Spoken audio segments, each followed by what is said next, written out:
Well, the coach is once again taking you back, taking you back, taking you back. The blast from the past.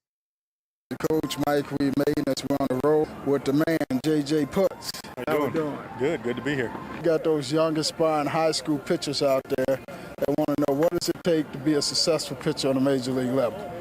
Oh, well, it takes a lot of dedication and a lot of hard work, a lot of hours in the gym, a lot of hours on the field playing long toss, and just trying to repeat your mechanics as best as possible. Now, what style pitchers on a major league level? I know when I coached college ball, and we got kids coming out of high school to college level, they was looking for the fastballs, and they found out sliders and changers were style pitchers as they moved up. Yeah, I still think, though, even up here, everything goes off your fastball. If you're able to establish fastballs on both sides of the plate for strikes, and for effect in and off the plate, it really does set up all your secondary pitches. For me, I know if I'm able to locate a good hard fastball down and away, it's really going to, get that hitter leaning out over, and it really makes my split finger a lot better. Now, one of the differences in high school and the college strike zone is it tend to be the high strike zone. The out strike zone is slow, is basically knees down. Yeah, I mean, you don't usually get too many high pitches called for strikes, and honestly, that's not where we want to live anyway, because usually the balls up tend to go a lot farther. So we're really conscious of trying to pound the lower part of the strike zone with all of our pitches, and another big thing is getting ahead, because when you're ahead in the count, that hitter seems a little bit more anxious to swing the bat. So what's your approach to getting these major league hitters out? I mean, they say that's the best hitters are the best when you get to the big leagues. Yeah, they are the best too. Like I said, you really have to concentrate on being down in the zone and being ahead in the count, because once you start falling behind these guys, they can start sitting on certain pitches, certain locations, and they're good enough. They're going to make you pay. In addition to coaching college ball, I scouted for 5 major league teams, and I've always told kids the quickest way to the big leagues was pitching and catching. So as a pitcher, what put you on the maps? How did you get discovered by the scouts?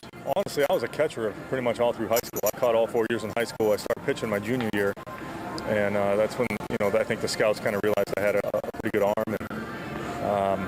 And it wasn't like it happened overnight in high school either with the velocity. It was something that took time with a lot of long toss and a lot of leg training, a lot of running. And I got signed. Actually, I got drafted by the White Sox out of high school in the 3rd round. I turned it down. I went to college for 4 years in Michigan, and I worked on my education and tried to polish my skills as a baseball player. And the same thing even in college. It was a lot of running, a lot of leg lifting, a lot of early running at 6 a.m. on the track, which is never fun. But it's all about dedication. So for that youngster, I've been in baseball 30 years. It's every kid's dream of playing in the big leagues. What is it like to be drafted? Oh, it's like a dream come true. You put all that time and effort into trying to be the best player you can on the field, and putting all those long hours in the gym and on the field running and throwing. And when you finally get a call that says a team has drafted you in whatever round, it doesn't matter what round you get drafted in. It's just it's hard to get a smile off your face. You remember the scout that drafted you? I don't remember his name actually. That was a long time ago. You're never supposed to forget the scout that drafted. I know. But he giving us scouts a bad name. I got drafted 3 times, so you're lucky. Some kids are once in a lifetime shot. I know. I got drafted, like I said, in the 3rd round out of high school. I got drafted in the 16th round my junior year by the Twins, and the 6th round by the Mariners. So when you got drafted, you signed that professional contract. What happened from there? A lot of long bus rides in the minor leagues. I do remember the scout that signed me, Ken Day with Seattle. I won't forget that name. I still speak with him every once in a while. And a lot of long bus rides, a lot of good friendships, and a lot of great times out there on the ball field traveling around the country. So, most of these young kids think that you get drafted and you come back to the big leagues. They don't know the dues you guys had to pay to get here. Yeah, it's not like the NFL where you get signed and you get that big contract and you're in the big league. But, it took me about 4 years to get up here to the big leagues. And, I enjoyed every moment I had in the minor leagues, just the friendships you develop. Because, you got every level you go to, you got 25 guys that are working their butts off to get to the same goal. And, it can be cutthroat at the same time, but you just have to worry about yourself and just keep working hard. So when you got drafted, signed that major league contract, you made it up to the big leagues. You walked into the locker room for the first time and saw your uniform. For the youngsters out there, tell them what it's like. I don't even know if there's words words to describe the feeling when you walk into a big league clubhouse and you see your jersey hanging in the locker. I mean, I remember the phone call I got. I was in AAA at the time, and my parents just flew from Michigan out to Seattle, where their AAA team was, and we had an off day, and I got a call from my manager, which was kind of weird. And he told me, pack my bags, I'm going to Cleveland. And I got off the phone and just kind of told everybody I'm going to the big leagues. And it was like a big uproar, a lot of tears, a lot of smiles, and a lot of hugs. I guess you'll never forget that experience. What was your first trip on the mound? First trip on the mound, I went on a road trip one night in Cleveland, and 3 games at Yankee Stadium. I didn't get in the game. Flew back home to Seattle. My parents were still in Seattle. And Kazuhiro Sasaki was coming off the DL the next day, so I kind of did the math, and I realized it was probably me going back to AAA, and I finally got into a game that day against the Blue Jays and went an inning in the 3rd scoreless, and it was everything you can imagine. Coach, take you behind the scenes with J.J. Putz. The blast from the past Major League interviews, from my archives of some of the forgotten interviews of the past. The man for the White Sox, Shane Lindsay. How we doing? Good, mate. Thank you for having me. You know, I coach college ball. I scouted for 5 major league teams. And as every kid that I ran across dreamed of playing the big leagues. Not only are you in the big leagues, but you're from Australia. Now, tell us how you pulled that off. Well, it wasn't a simple journey. Long way from home, obviously, but started out in elementary school playing ball, T-ball, through just as part of the exposure to different sports in Australia. And then we only have club sport, so I went and played club ball. I went to a come and try day, you know, like a local league, and loved it, and then went from there and fell in love with the game, worked my way up, was a shortstop, couldn't throw enough strikes, and then, you know, I still have that issue, but I eventually just persisted with it and got to where I'm at. Signed with the Rockies, spent 6-7 years there, and bounced around a little bit last year, and then signed here in the off-season. So how did you wind up in the States playing ball? Yeah, I was scouted out of Australia. I came over as a 12-year-old to play in a tournament, and actually the scout that ended up signing me was a coach on that team. So that was my first exposure to America. Now, you know, I got to ask you, Australia, how do you get by over here in the United States with that assets that you have? People definitely give you some strange looks, but it's English. I say it's English anyway, but sometimes I got to talk a bit slower. So I got to ask you, have you ever seen the movie Crocodile Dundee? Many times. Okay, so that's who you sound like. Anybody told you that? Once or twice. So what's this big league experience like? It's pretty crazy. You know, there's a lot more. There's a lot more involved with just every day coming to the ballpark. You know, it's in front of more people. You got to be dressed nicer. You got to there's just a lot of more other stuff. The game changes a little bit, but not so much. You still got to get 3 strikes getting out. You know, it's still the same. But everything's just sort of on a bigger platform, I guess. Yeah. When you look at yourself being in the big leagues, you sometimes just, you know, look in amazement like I'm actually here. Yeah. My debut was actually in Detroit, and Verlander was starting, and it was a packed house. It was pretty crazy. I felt like I was just along for the ride, not in control. So it was pretty cool. So when you go out there, man, what's the experience like for that youngster out there? What's the experience like? As quick as possible, just slow it down, breathe, and, you know, just focus on throwing a strike, and that's about it. So when you go back home, are you like a hero to the hometown folks? No. If anything, my mates will be giving me a hard time about it. So they keep me down to earth pretty good. What it's like seeing Jeter and these guys? Yeah. I'm sure every one of them would love to be where I'm at, and it's kind of good for me to do that for them, kind of thing. They like vicariously live through me, I guess. How do you like? There you go. Oh, beautiful. How do you like? Beautiful, actually. It's not too dissimilar to Melbourne, where I'm from. I actually really like it here. So yeah, hopefully I'll stay a while. So you know what the plans are for you for next year? No idea. No. Just got to come in and work hard. Yeah. It's a long time between now and then. So. Coach, take your youngsters behind the scene with the man Shane Lindsay. Thanks, man. Appreciate it. Yeah, take it easy. Good to go. All right.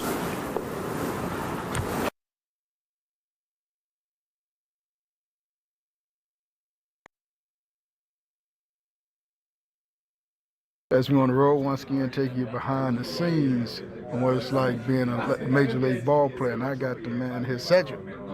How we doing? Doing pretty good. How things going with you? Just fine. We want to introduce our Chicago audience to you, and we want to introduce what Major League Baseball has been like for you to our Chicago audience. So, what has been your experience as a Major League ball player? Through my experience, there's been a lot of ups and downs, and just knowing and coping with the fact that this is a game of failure, and you continue to work hard every day to try to have more success than failure. So it's the little things each day. I try to take a positive out of every day and progress from there. I used to coach college baseball, scouted for 5 major league teams. Every kid dreams of being in the big leagues, and they think once you guys get here, it's just all gravy. Yeah, I think the lifestyle kind of gives off that view, but it's definitely, even in the minor leagues when I first got drafted, it definitely showed itself to be tough. It's a grind. Even when you get to the bigs, all I heard was that it's hard to stay. And, there's no real explanation as to what that means until you experience it. For me, it was just consistency. You might not be at your best, but you got to find a way to help contribute to games. That's what they mean by it's hard to stay. But see, these guys don't think you guys go to minor leagues. They think you get drafted as like NBA. You in the show. Nah, it doesn't matter what round. You can be the 1-1 guy. You're gonna be in the minor league team because there's a lot of development that takes place within those years of the minor leagues that definitely help when you get to the bigs. But even when you get to the bigs, it's still a lot of learning to be done. So what was that minor league journey like? I mean, what was first of all minor league living like? So you can imagine I was a 13th round pick. Had a little bit of a signing bonus to show for it, and I had to make ends meet the way I could. I had a couple off seasons where I had like a side job just to help me get through training during the off season. It's just one of those things where people don't see the amount of work you put in to try to get to the moment that I am now. There's a lot of respect that kind of goes into that as well. Torrey Hunter talked about the peanut butter and jelly days. They don't know nothing about that, huh? Yeah, I'm very familiar with peanut butter and jellies, and the thing is, I'll still have one in the bigs. It has its nutritional purposes, and of course, you get tired of it in the minor leagues, and you might stay away from it for a while. But it's just one of those things. It's readily available for you in the minor leagues, and so just accept it and go out there and play your tail off that day. Come on now, y'all got your own chef here at steak, and you telling me the big leagues, you still eat peanut butter and jelly? Hell yeah. It's still good. I get a little strawberry jelly. Of course, I indulge myself with the chefs and what they're bringing to the table for sure. But occasionally, it's good to go back and have your PB&J. We got you. Every kid dreams of playing in the big leagues. When you got that call, you made it in the big leagues. Walked in the locker room for the very first time. Saw your uniform hanging out. What was it feeling like? That entire day for me was a blur. But seeing my name in the locker room was very special. And I think just each step, putting it on, getting ready to play my first big league game, those are the things that I won't forget. Even with it being a very fast-paced day for me, thoughts were rolling, excitement was definitely there, the anxiety was definitely there, but when it was all said and done, it was an amazing experience. Coach taking youngsters behind the scenes with the man CF. Classics, classes, oldies but goodies. Mic check. Got good sound this time now. Welcome back to Talk to Me with the coach, Mike Weed Maidens. We're on the road once again, take you youngsters behind the scenes. And I got the man Tyler Saladino. Dino. See, I was going to butcher it up, just see if he was going to catch me. Well, we're taking our youngsters behind the scenes on what it's like being a major leaguer. So what's the experience been like for you? It's everything you could imagine, and some, and a lot. There's a lot to it. It's still the same game of baseball, but a whole lot more meaning behind each time you go out and do something. What is it like when you wake up in the morning and think, wow, I'm getting ready to go to work, and your job is play baseball and get paid a good amount of money for it too? To be honest, the money doesn't cross my mind one time. I think about the game itself, who we've got coming up, and the daily preparations that it takes to get ready for game time. And what's that preparation for those youngsters? It's a lot. It's a combination for me. It's I've been doing this for 5.5 years now professionally, so the everyday grind. So it's a lot of training. Staying in the weight room, doing the things we need to do in there, with sprints and everything out on the field, ground balls and everything, and that's just the physical side of it. There's plenty of video to be studied on the other guys to get ready, especially being new. I'm still trying to learn the other guys that we're playing against, so watching a lot of video and whatever anything else that we have throughout the day, whether it's early work on the field in the cages, the whole nine. So, a lot of guys that watch you guys, major league guys, they think you guys show up at 6 o'clock for a 7 o'clock ball game and just go out there and play. I hope they don't think that. It's nothing like that. If it was that easy, anybody'd be doing it, and the guys you see out here are the best of the best. There's a lot more than just game time. All day long stuff going on. And since we're taking our TV audience behind the scenes of what it's like, I don't know, it's like 3:30 right now in the afternoon. We get here about 3 o'clock, 3:30. You guys are already here, and you're here until the game start at 7, and then about 10:30, 11 when the game over with, somewhere around midnight, y'all get out of here. Yeah, most of the time it's a long day. Over the course of the season, there's many more days that are spent at the field all day long than there are, half days, I guess we'll call it. Those are with travel and everything like that, there could be some days where we don't get into real early in the morning or late, however you want to look at it. And we may cut down a little bit of the workload just to try and get our bearings back in order. But for the most part, we're here, usually anywhere from noon to 1 o'clock, depending on game time. We'll be here till midnight, 11 o'clock, 12 o'clock. Our TV audience don't know. It's kind of like our second interview. Since we take you behind the scenes, we did an interview a couple of days ago, and the audio didn't come out, so we had to redo it. But man, you were talking afterwards, and you mentioned that you went to Oral Roberts and you committed because you didn't have another school. And a lot of young high school seniors out there that graduated don't have nowhere to go to school. They don't realize that a lot of major league ball players in that same situation. They don't know where they're going to school. They wind up just by chance getting a school to go to. And all you guys weren't highly touted and recruited guys out of high school. No, it was, some people are more fortunate to maybe, get on a certain stage at some point in high school and perform a little bit and get their name out there. But there's, many more that don't have that route, don't have that going for them when they were younger. A lot more. We all know that. There's tons of guys that just get after it every day, hoping for a shot, an opportunity, a chance, something like that, and that's what it's all about. The guys that may have got a few more looks, they also were doing what it took to get to that point, So for anybody out there that's trying to continue playing ball, it's you got to do whatever it takes. Getting good grades, not skipping things that you should be at, doing everything that it takes and some, because that's what I did. That's all I know. A lot of major leagues out there that got their own story, what opened the doors and got them opportunity. It wasn't necessarily being the best ball player on the field. It just got to be a lucky break at the right time, right place. Yeah, it could be that. I'm sure that happens a lot. Right place, right time. That seems to be a common thing about getting an opportunity.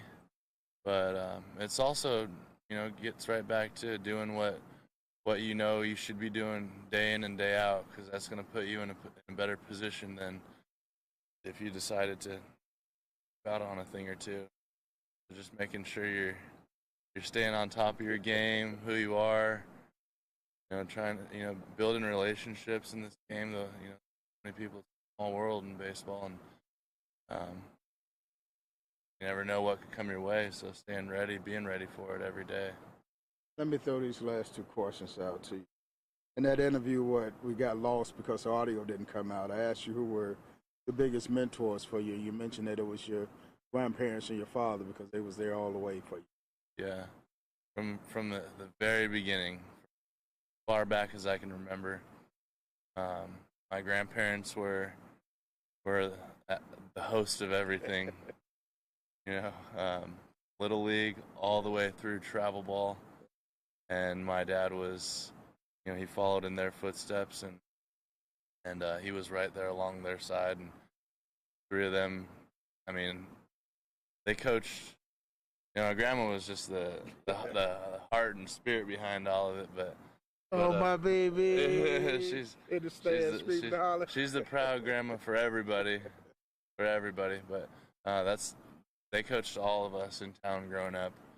My brother's a few years older, and they started with him and my cousins and worked their way down. And it's a family thing for sure. And just this last question. Now, you mentioned growing up in San Diego and going to the games and sitting in the nosebleeds and working your way down to the good seats. Tell our audience about that. Yeah, those are the good times as a little kid wanting to go watch a major league ball game. They do anything it took. If it was $7 to sit up top and watch it until the crowd started to try to beat the traffic out of there, I'd start working my way down, trying to get closer. See them a little bit closer. You can't hardly tell. You just see a little figure from up in the nosebleeds. So I'm trying to get down closer and see what they really look like and all that. I wouldn't know. We sit in the press box by the game. So Yeah, we got pretty good views. Yeah, you're spoiled now. Coach over here. Were you an autograph seeker? No, actually I wasn't. I got one time from Kilvio Veras, and that was all I needed. That's all you needed. I got a professional autograph, major leaguer for the hometown team, and I cherish that. Coach, say your youngsters behind the scenes with the man TS. Thanks, all right, Coach. appreciate it. Welcome back to Talk to Me with the coach, Mike. We made this. We're on the road once again, take you behind the scenes on what it's like being a major league ball player. And I got the man here for the Chicago White Sox, JK. What's Joe up, baby? Kelly. How we doing? Good, man. How are you? Yes, sir. Well, a lot of inspiring high school, college baseball players got that dream of playing in the big leagues. Oh, yeah. You in the big leagues. What's that experience been like for you? The first couple of years were definitely something I wasn't too relaxed with, just because, as a young player, always just excited to be there, and then, at the back of your mind, you don't know, if you're going to be able to stick. I'd say the second part of my career, half of my career, I've been able to enjoy it every single day. Not that I didn't enjoy it before, but, it's a different kind of pressure when, you establish yourself and you can go out there and play freely.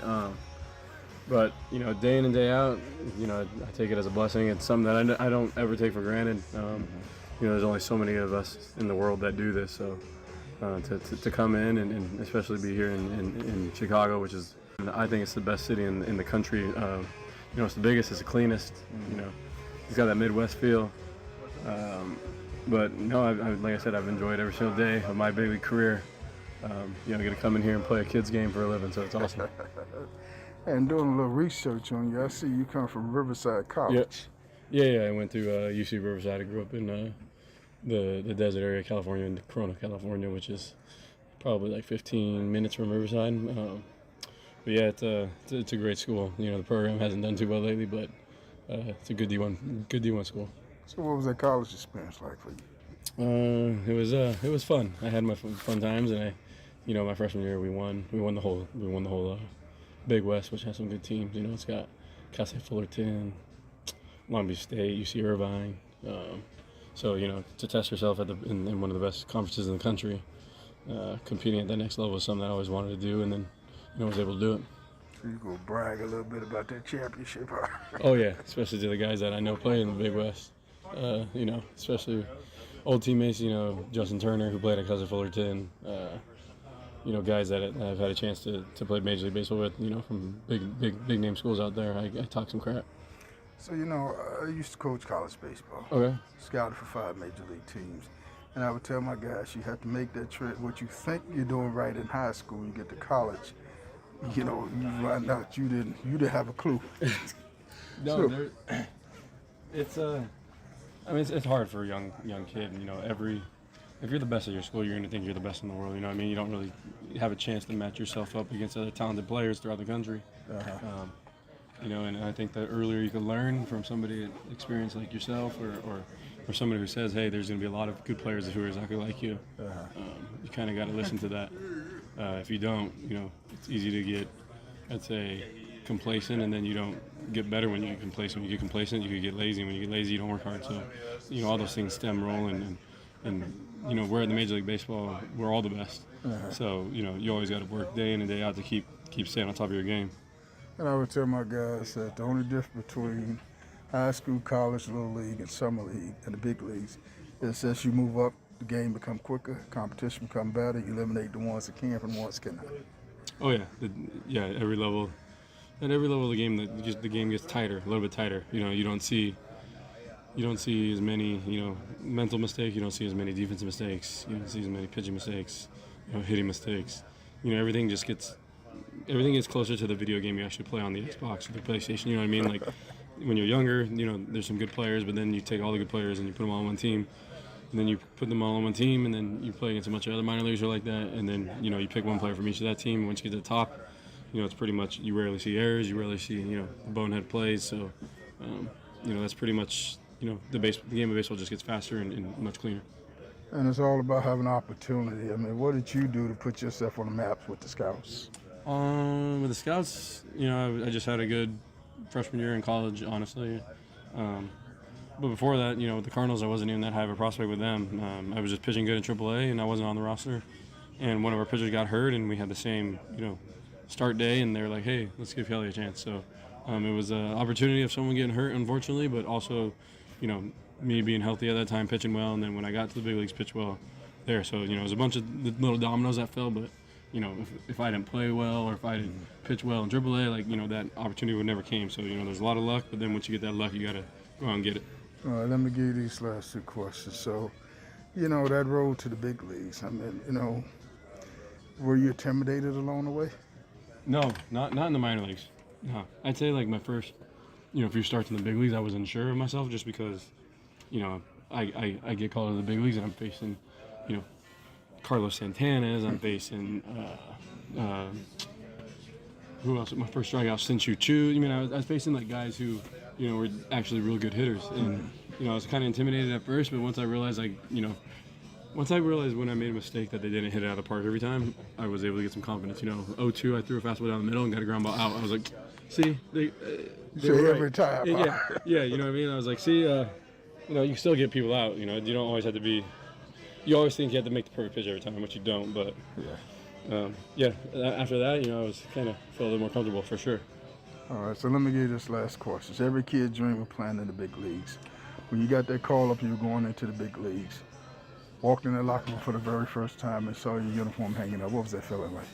I was silent just because I didn't know how to even explain it, So, I got there and I saw it, and I knew I was in a pitch in 2 days, so I was starting.